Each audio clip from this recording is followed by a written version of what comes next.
पौराणिक कथा के अनुसार एक बार एक गरुड़ और एक मादा लोमड़ी नर्मदा नदी के पास एक हिमालय के जंगल में रहते थे।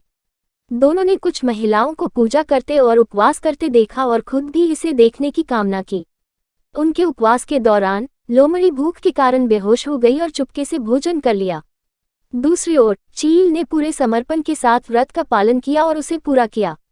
परिणामस्वरूप लोमड़ी से पैदा हुए सभी बच्चे जन्म के कुछ दिन बाद ही खत्म हो गए और चील की संतान लंबी आयु के लिए धन्य हो गई। इस कथा के अनुसार जीमूतवाहन गंधर्व के बुद्धिमान और राजा थे।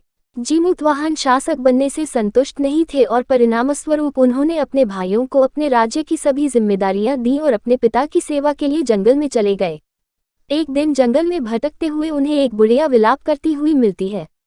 उन्होंने बुढ़िया से रोने का कारण पूछा। इस पर उसने उसे बताया कि वह सांप नागवंशी के परिवार से है और उसका एक ही बेटा है। एक शपथ के रूप में हर दिन एक सांप पक्षीराज गरुड़ को चढ़ाया जाता है और उस दिन उसके बेटे का नंबर था। उसकी समस्या सुनने के बाद जीमूतवाहन ने उन्हें आश्वासन दिया कि वह उनके बेटे को जीवित वापस लेकर आएंगे। तब वह खुद गरुड़ का चारा बनने का विचार कर चट्टान पर लेट जाते हैं। तब गरुड़ आता है और अपनी अंगुलियों से लाल कपड़े से ढके हुए जीमूतवाहन को पकड़कर चट्टान पर चढ़ जाता है। उसे हैरानी होती है कि जिसे उसने पकड़ा है वह कोई प्रतिक्रिया क्यों नहीं दे रहा है। तब वह जीमूतवाहन से उनके बारे में पूछता है। तब गरुड़ जीमूतवाहन की वीरता और परोपकार से प्रसन्न होकर सांपों से कोई और बलिदान नहीं लेने का वादा करता है।